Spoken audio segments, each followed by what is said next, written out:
Hello guys, welcome to our new video. जब बात Japan की आती है तो हमारे मन में क्या ही आता है? सुंदर टेम्पल्स, सीनरीज, चेरी ब्लॉसम और घूमने फिरने की बहुत सारी जगहें। लेकिन जब बात मिस्ट्रीज और अर्बन लेजेंड्स की आती है तो जापान को कोई नहीं भूल सकता। और ऐसे ही कुछ स्पूकी और क्रीपी अर्बन लेजेंड्स के बारे में मैं आज आपको बताने वाला हूँ। सो ज़्यादा टाइम ना वेस्ट करते हुए लेट्स स्टार्ट द वीडियो।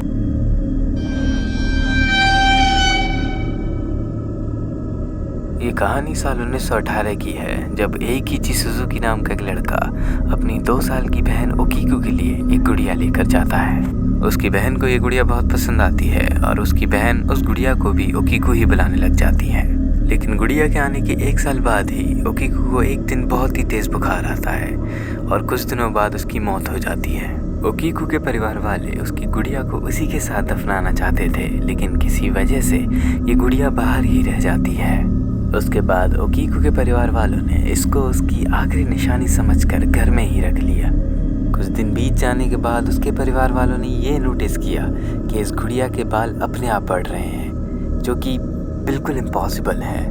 उसके परिवार वालों ने इसको एक कोइंसिडेंस समझकर फिर से उस गुड़िया के बाल काट दिए, लेकिन कुछ दिनों बाद ही उस गुड़िया के बाल वापस उसकी कमर तक उग चुके थे। इस चीज़ से डरकर ओकीको के घर वालों ने अपना घर चेंज कर दिया, लेकिन जाने से पहले उन्होंने इस गुड़िया को होकाइडो के मानिंजी नाम के एक टेम्पल में रख दिया, जहाँ पे इस गुड़िया को आज भी देखा जा सकता है।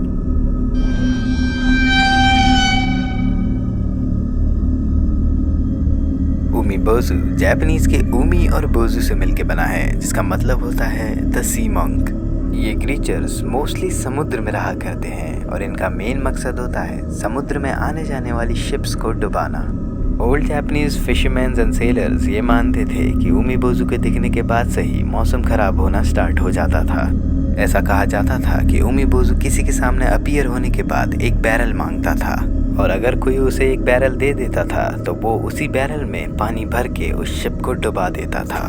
उस समय उमीबोजू से बचने का सिर्फ एक ही तरीका होता था कि आप उसको एक ऐसा बैरल दें जिसका कोई बेस नहीं हो, क्योंकि ऐसा करने से उमीबोजू उस बैरल में पानी भर के उस शिप को नहीं डुबा पाता था और परेशान होकर वो सी छोड़ के वहाँ से चला जाता था।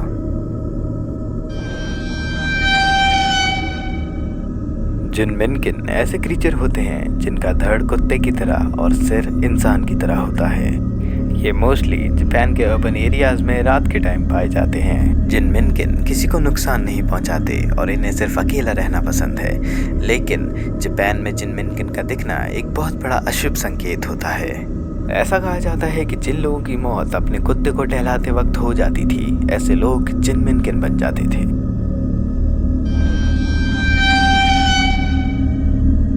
होने-ओना उन आत्माओं को कहा जाता था जिनका प्यार मरने के बाद भी अपने पार्टनर के लिए कम नहीं होता था। ऐसा कहा जाता था कि होने-ओना हर रात को अपनी कब्र से बाहर निकलकर अपने लवर के पास जाती है और उसके साथ एक रात बिताने के बाद वो गायब हो जाती है।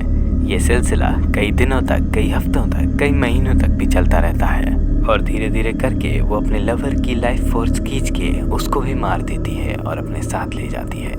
ऐसा कहा जाता था कि होने-ओना के इस इल्यूजन से बचने का सिर्फ एक ही रास्ता है कि उस इंसान का कोई करीबी इस अनयूजुअल एक्टिविटी को देख के उस इंसान को वार्न कर दे, वरना होने-ओना के हाथों उस इंसान की मौत पक्की है।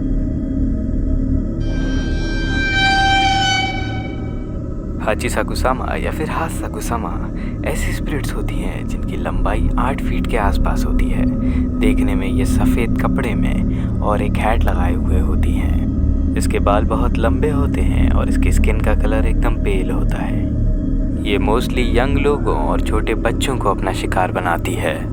ये अपने शिकार को कई दिनों या फिर कई हफ्तों तक गौर से देखती है और जब इसको मौका मिलता है तो ये पो पो पो की आवाज़ करते हुए अपने शिकार को अपने साथ ले जाती है और कहीं दूर ले जाकर उसको मार देती है। कहा जाए तो ये स्लेंडरमैन का ही एक फीमेल वर्जन है और कई लोग इसको सिर्फ मनगढ़ंत बात समझते हैं। इसके बारे में आपका क्या ख्याल है? एक बार कमेंट सेक्शन में ज़रूर बताएं। आई होप कि आपको ये वीडियो अच्छी लगी होगी। अगर आपको ये वीडियो अच्छी लगी हो तो प्लीज़ चैनल को सब्सक्राइब करके बेल आइकन ज़रूर दबा दें और इस वीडियो को लाइक करें और आगे भी शेयर करें। मैं मिलता हूँ आपसे नेक्स्ट वीडियो में, तब तक के लिए स्टे सेफ।